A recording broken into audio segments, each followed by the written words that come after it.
Hola chavos, en esta ocasión vamos a presentar el intervalo de confianza para la media considerando únicamente una muestra. Vamos a presentar el caso del intervalo de confianza para la media con la varianza poblacional desconocida.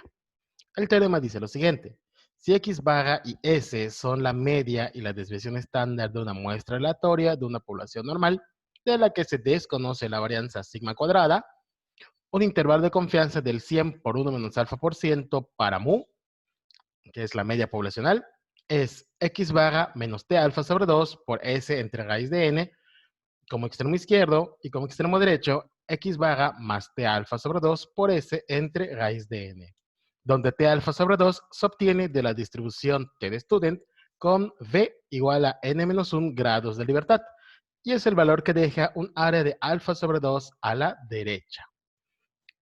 Ahora, vamos con unos comentarios antes de empezar a utilizar esta fórmula.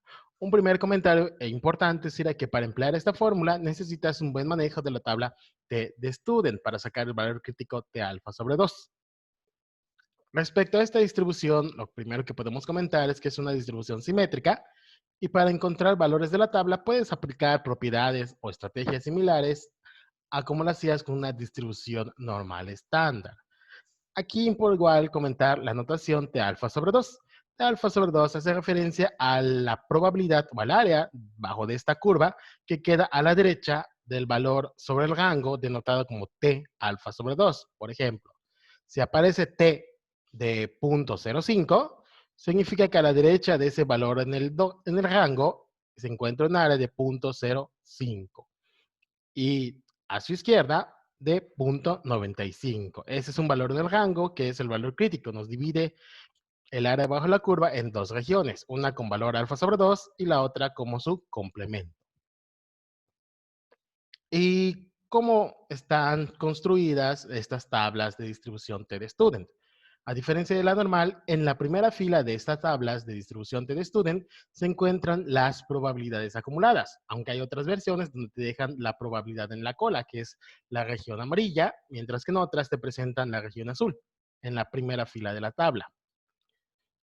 Y los valores que se encuentran dentro de la tabla son los valores que originan esta probabilidad. Es decir, dentro de la tabla es donde se encuentran los valores del rango, mientras que en la primera fila las áreas. Y en la primera columna se encuentran los grados de libertad de esta distribución. Vamos entonces a ver cómo luce una tabla y ejemplificamos el cálculo de algunos valores críticos. Entonces aquí está la tabla, repito, dentro de la tabla se encuentran los valores del rango que te generan la probabilidad indicada en la primera fila de la tabla con los respectivos grados de libertad indicados en la primera columna. Es decir, la probabilidad, considerando 8 grados de libertad, la probabilidad de que acumulada a la izquierda de 1.24 es 87.5% o una probabilidad de 0.875. Por ejemplo, considerando 50 grados de libertad, la probabilidad a la izquierda de 1.299 es del 90%. Repito, esta tabla te muestra las probabilidades acumuladas. Ahora, pensando en los valores críticos, vamos a buscar los siguientes valores. Por ejemplo, sea T una variable aleatoria T de student con 8 grados de libertad, determine el valor T mayúscula que haga que la probabilidad en la cola derecha sea 0.20. Entonces, si nos están hablando de una distribución con 8 grados de libertad, lo primero que hacemos es, de toda la tabla, enfocarnos en la fila que incluye los 8 grados de libertad, que serían estos valores.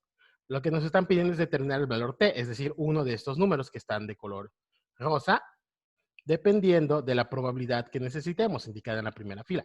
Si la probabilidad en la cola derecha es 0.20, entonces la acumulada, que es lo que leemos acá, tiene que ser el complemento. La acumulada para que en la cola te quede 0.20 sería el 80%. Entonces, en esta intersección encuentras el valor del inciso A, que se denotaría de la siguiente manera. Como T subíndice T, 0.20,8, donde el 0.20 te dice la probabilidad en la cola derecha y el 8 los grados de libertad. Y eso sería 0.889. Vamos con un segundo ejemplo que dice, sea T una variable aleatoria T de student con 8 grados de libertad, determine el valor T mayúscula que haga que la probabilidad en la cola izquierda sea 0.05. Entonces, aquí no estás viendo la cola izquierda, precisamente porque esta distribución es simétrica. Entonces, lo que vamos a buscar es el siguiente valor. T de 0.05,8. Repito, 0.05 hace referencia al área que queda en la cola. Pero como es cola izquierda, lo indicamos con un signo negativo. Por simetría, aquí buscaríamos el valor que te da un área de 0.05 en la cola derecha, que en este caso sería el 95%. Entonces, este acumulado del 95% te deja en la cola derecha un 5% de área, que es 0.05, pero para la cola izquierda reflejamos por simetría y esto sería el valor negativo de 1.86, es decir, el valor solicitado en inciso B es menos 1.86, repito, por simetría de la distribución de student. Entonces, ese sería a grandes rasgos el manejo de la tabla, identificar los valores dentro de la tabla que son los que forman parte del rango. Y en la primera fila, las probabilidades acumuladas. O en la cola derecha, dependiendo de tu tabla. Ahora, vamos con un ejemplo del cálculo de un intervalo de confianza para la media con la varianza poblacional desconocida. Dice lo siguiente. Un día al azar se toma una muestra aleatoria de 10 varillas de la producción de una laminadora. Al probarlas a la tensión hasta la ruptura, se obtiene una resistencia media de 4.800 kilogramos por centímetro cuadrado, con una desviación estándar de 200 kilogramos por centímetro cuadrado. Con un nivel de confianza del 95%, estime la resistencia media de las varillas producidas el día que se tomó la muestra. Considere que la resistencia tiene una distribución normal. Entonces aquí, pues nos están pidiendo un intervalo de confianza para la media, pero se desconoce sigma. ¿Por qué se desconoce sigma? ¿Cómo puedo darme cuenta de esto? Porque en el enunciado, aquí tienes todo esto, hasta el punto, que te está describiendo la muestra. ¿Por qué? Porque dice, un día al azar se toma una muestra y a partir de aquí el enunciado te va a empezar a hablar de la muestra, donde se toman 10 varillas, se le hace algo y obtienes la resistencia media de 4.800 kilogramos, ahí tienes la media, y la desviación estándar de 200 kilogramos por centímetro cuadrado. Entonces, de esta muestra de 10 varillas, te están dando como información el promedio muestral y la desviación estándar muestral, porque estás hablando dentro del mismo enunciado. Y entonces te piden el intervalo de confianza del 95% bajo estas situaciones. Entonces, los datos conocidos, ¿quién serían? El tamaño de muestra 10, la media muestral como 4.800 kilogramos por centímetro cuadrado y la desviación estándar muestral como 200 kilogramos por centímetro cuadrado. Con esta información y la confianza del 95%, pues puedes encontrar el intervalo de confianza. Vamos entonces al valor crítico, que es lo único que nos haría falta para encontrar nuestro intervalo, porque la fórmula ya tenemos estos datos.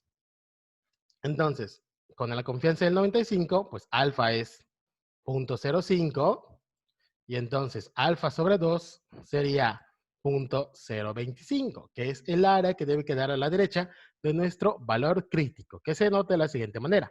T con subíndice 0.025, que es el área que nos falta a la derecha, con los grados de libertad, que es n-1. Entonces, este es el valor que estamos buscando para completar y encontrar nuestro intervalo.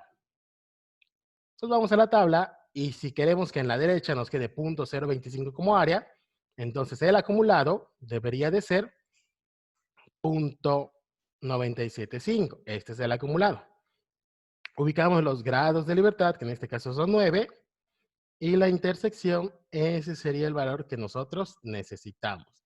En este caso, 0.262. Ese sería el valor crítico que nos deja un área de 0.025 a la derecha con 9 grados de libertad. Entonces, para nuestro intervalo basta con sustituir en la fórmula el promedio muestral menos nuestro valor crítico por la desviación estándar muestral entre la raíz del tamaño de nuestra muestra.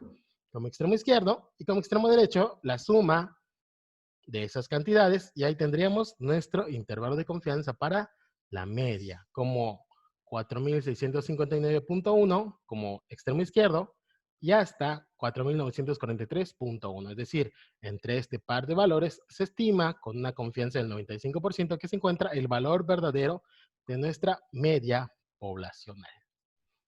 Y entonces ahí tendríamos un ejemplo de un intervalo de confianza para la muestra con la varianza poblacional desconocida. Nos vemos en otra sesión.